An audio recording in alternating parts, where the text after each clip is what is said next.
Well, Rutgers basketball are the bells of the basement as we come away with an overtime win against Minnesota 75-67 at the rack on senior day as two programs. It was really appropriate that the game wound up this way.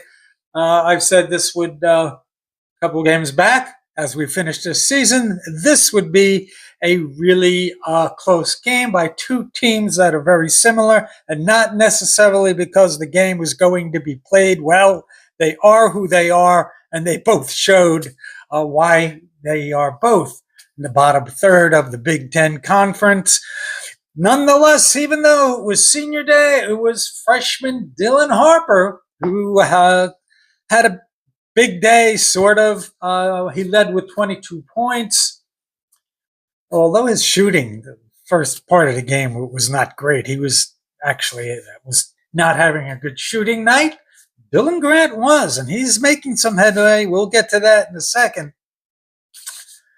But he had Dylan Harper, 6 points in overtime, 6 in overtime. He had 6 rebounds, a couple of assists. The victory gets us to 15-16, 8-12 in the Big Ten, and Minnesota 15-16, 7-13 in the Big Ten. But this was also a big day for Dylan Harper as he breaks, the freshman scoring record of that other. Well, actually, Mike Rosario, who was a 4-star recruit. And he played 2008, 2009, 2010. When we got Mike, it was like, okay, we get these guys every once in a while. It's like, okay, this is it. We're on our way.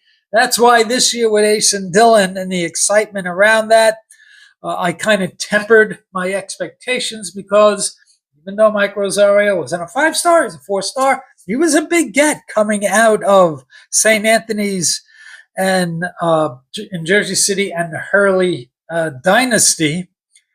Nonetheless, we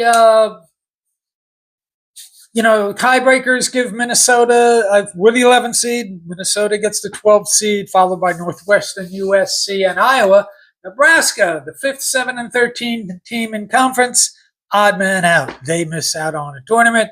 It's kind of surprising. I thought at some point this year they would be there. Nonetheless, we get the win, and no NewJersey.com and Brian Fonseca. He's an interesting guy. He always, puts stuff out there, and he's very definitive about his statements. But boy, when he's wrong, he's wrong. Nonetheless, he kind of call it like, building some momentum into the tournament. No, building momentum in the tournament is ripping off 5 games in a row, getting a winning record, and getting some momentum and a trajectory forward in that way. We haven't gathered momentum at all whatsoever this season. We win one, lose one. Win one, lose one. That's just the way it's gone. We beat Washington and USC. What was it? Beginning of February, back-to-back. And then we lose 2 in a row. We beat Illinois, which is kind of a big deal. Then we lose 3 in a row. Back before UCLA got hot and went on a run, and there's a really good team right now. We beat them and Nebraska back-to-back, and then we lose 2 in a row. So, we're winning one game against a team that's as equally bad as we are is not momentum. And, yeah, there was a little bit of chatter that by the guys that cover the program, if we run off 5 in a row, we'll get an invite to the NCAA tournament, but that will not happen. NewJersey.com talked about, North Carolina State. Last year was a 10 seed, and, they got to the Final Four, but, they ripped off 9 in a row. They were a 17-14 team. They ripped off 9 in a row. They wound up 26-15, got to the Final Four, lost by 13 points to Purdue. But that's why it's important to, get to 17, 14, 18, and 13 because of a winning record. You get a little better matchups, and you have some winning in the ledger. So if you get a couple wins and you can build on that, now you know how to win. But when you're 14 and 16 going in, into the Big Ten tournament, that's not a recipe for momentum, getting some wins. Nonetheless, this game, it's kind of nip and tuck early. Then, Rutgers goes on a run the end of the first half. We take a 9-point lead going into the second half. We're up 11 points, the first part of the second half. And of course, we gave it up. You kind of felt that might be coming. Dylan Harper, gets a bucket late, like 20 seconds left, 23 seconds left. But Minnesota answers with a bucket to tie the game with like 8 seconds left. And Dylan had a chance to win it in the end, but he had the ball stripped away, and Minnesota threw up a half-court shot. And that's how we got into overtime, which we kind of dominated. We won won OT 14-6. Late first half, it was a little bit of a battle, and we outscored Minnesota 20-8 in the final 7 minutes. We take a 38-29 lead into halftime, and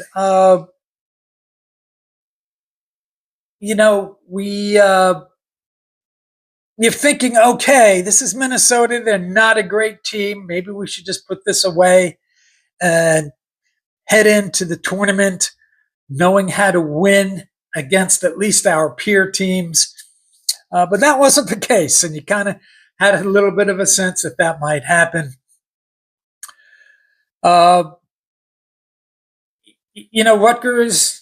So Minnesota actually played a little bit like old Rutgers teams when they'd go on those cold spells for 6-8 minutes at a time. And that happened to them. I think they went like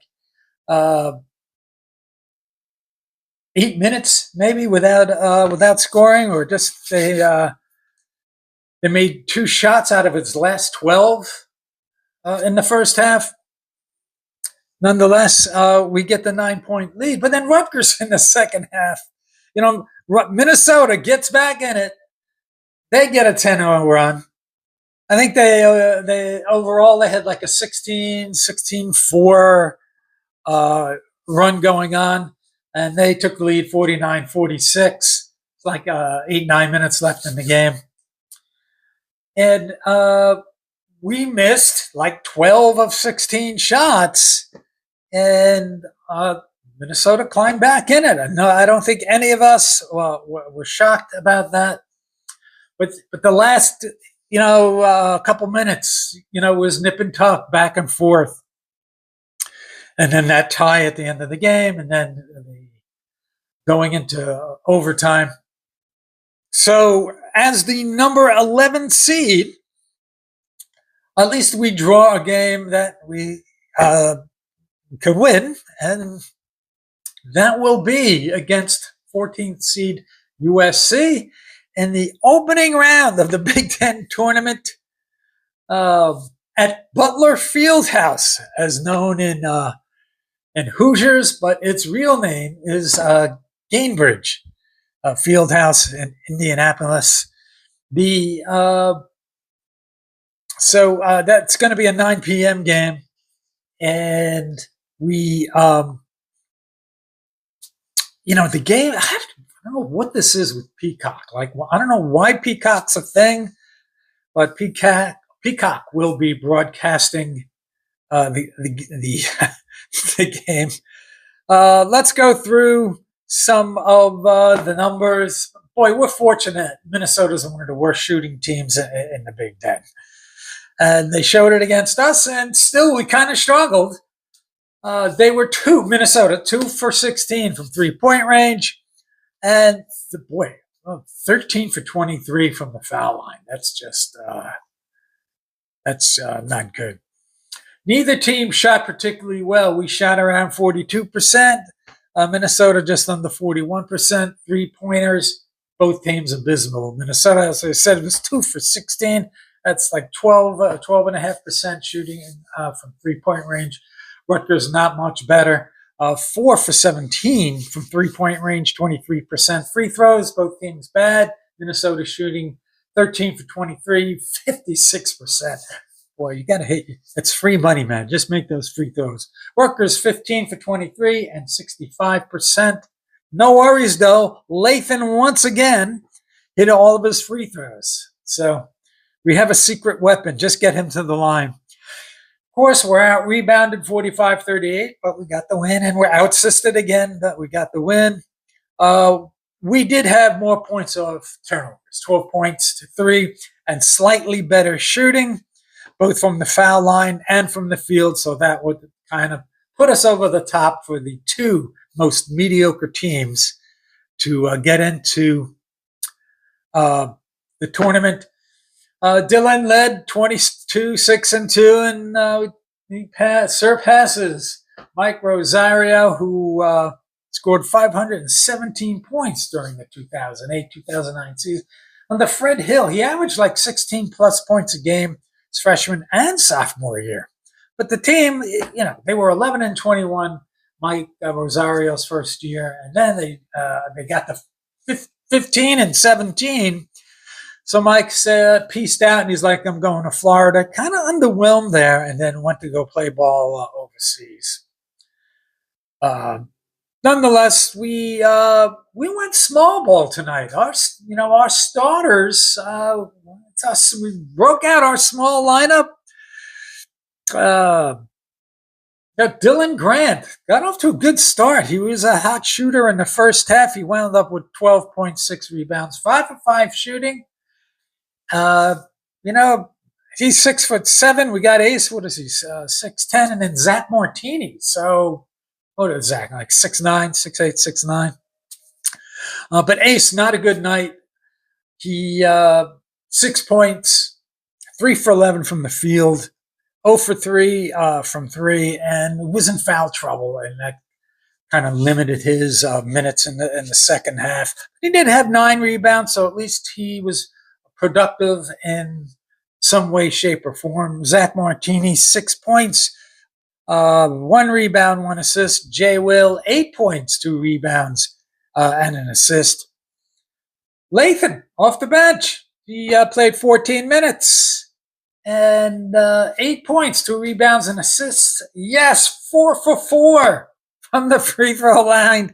That's got to check the math, but I think that's 4 games in a row now where he's hit every free throw. 4 for 4, 8 for 8, 7 for 7, 6 for 6. He's hanging in at 86% free throw percentage. When you think about it, when you had a sharpshooter like Cam Spencer, who was at 90, and here it is, you got maybe your future center shooting 86% as a freshman.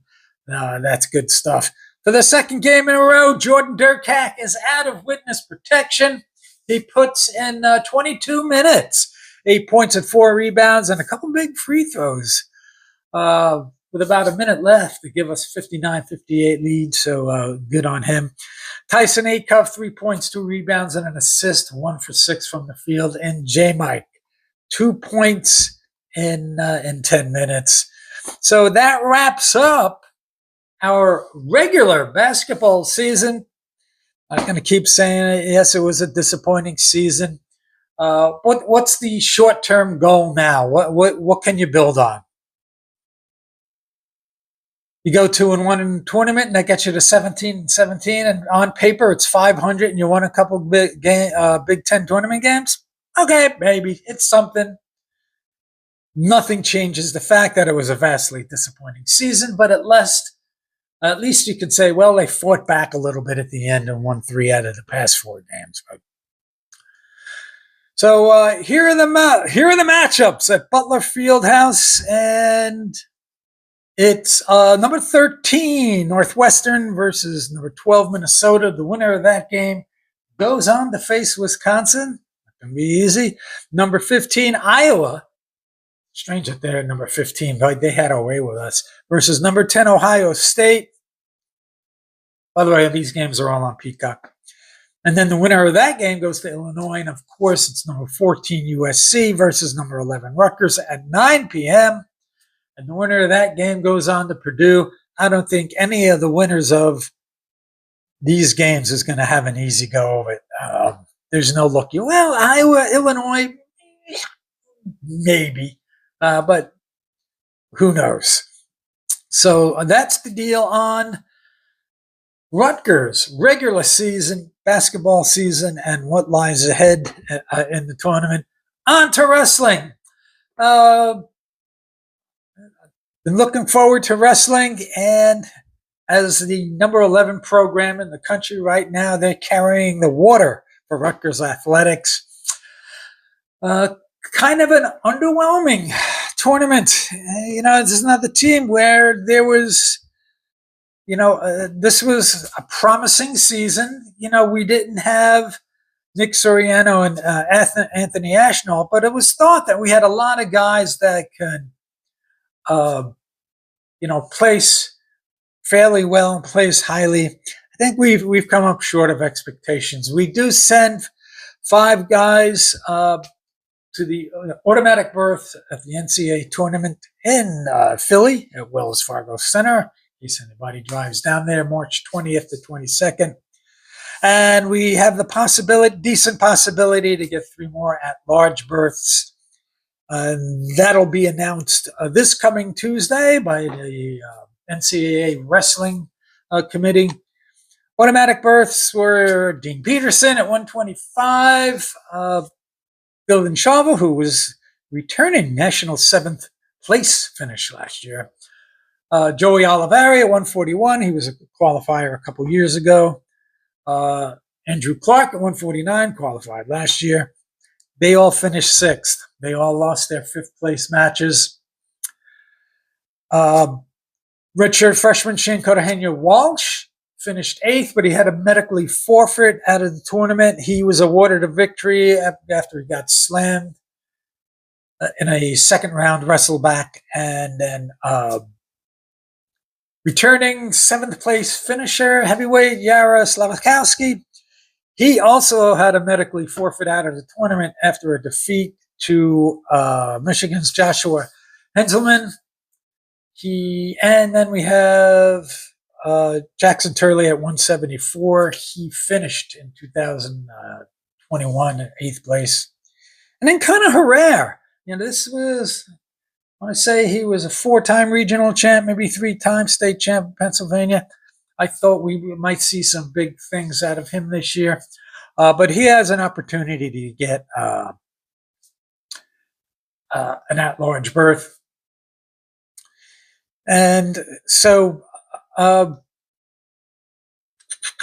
Peterson, he had a medically forfeit to 6th place. He was the number 3 seed. He loses to the number 2 seed, Caleb Smith. And, Shava was the Big Ten champion last season. So, it's kind of a men's a men's. It's kind of win some, lose some. Okay, we got some guys going to the national tournament, but the showing wasn't what we had hoped as far as finishing a little higher. Slavkowski should be, he should be in good position to get an at-large berth. He's been inside the top 10 much of the season. He's 4-4 against wrestlers that are currently ranked. And he has a ranked win over Luke Luffman from Illinois, who's placed 6th. And then Turley finishes 9th. He had 2 defeats in the main part of the tournament, won the 9th place bracket with a major decision win over Cesar Garza from Michigan State. And then he pinned Lucas Condon from Wisconsin. So, and he has 3 appearances in the national tournament, so he's got a shot. Conor Herrera, as just mentioned, he had 2 losses in the main part of the tournament, but he also won the 9th place bracket with a decision over Jason Kraser from Illinois, his second win over him. And he also defeated Northwestern's Trevor Chumbley. So he's Chumbley's ranked number 9. So,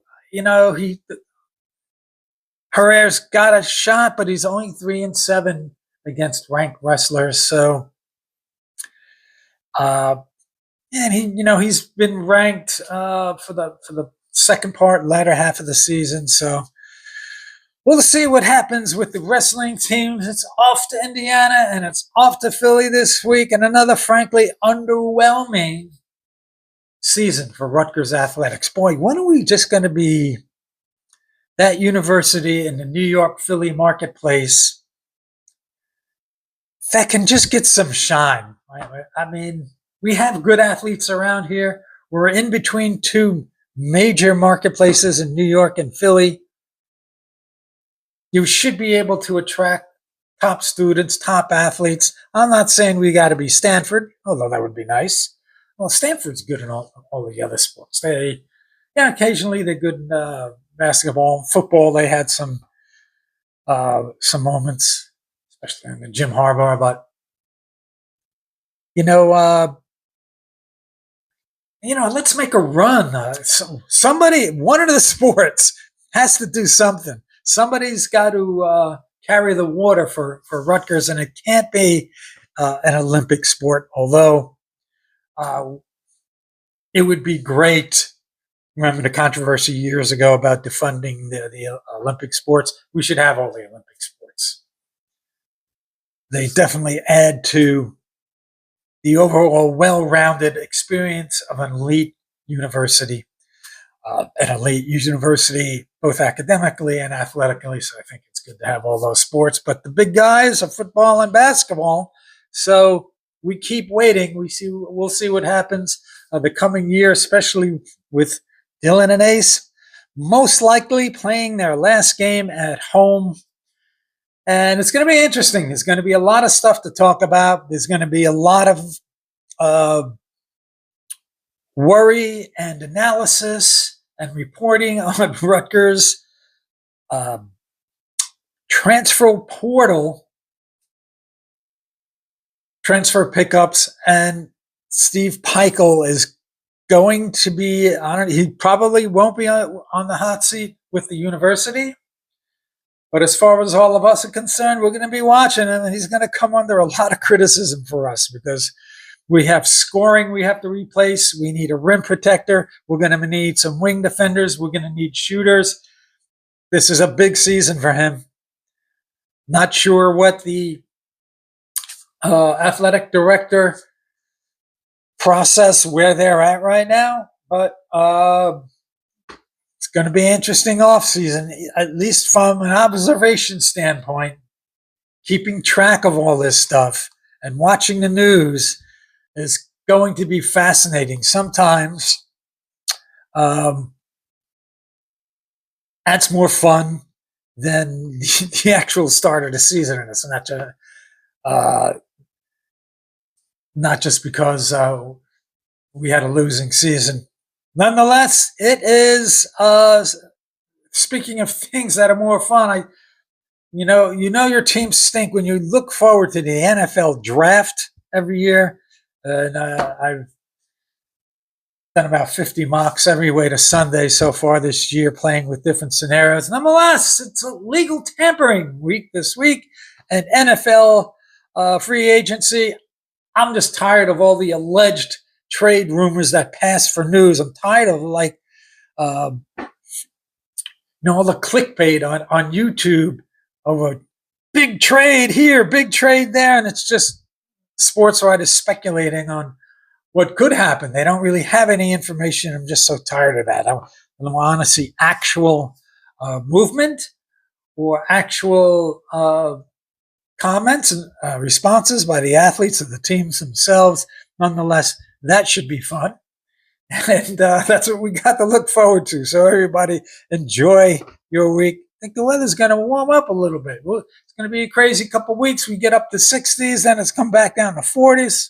It's been that kind of year. Nonetheless, Have a great week, everybody. And I'm hoping we somewhere along the way we do well in wrestling and basketball because I got some Scarlet Ale from Asbury Park Brewery, which they serve at SHI.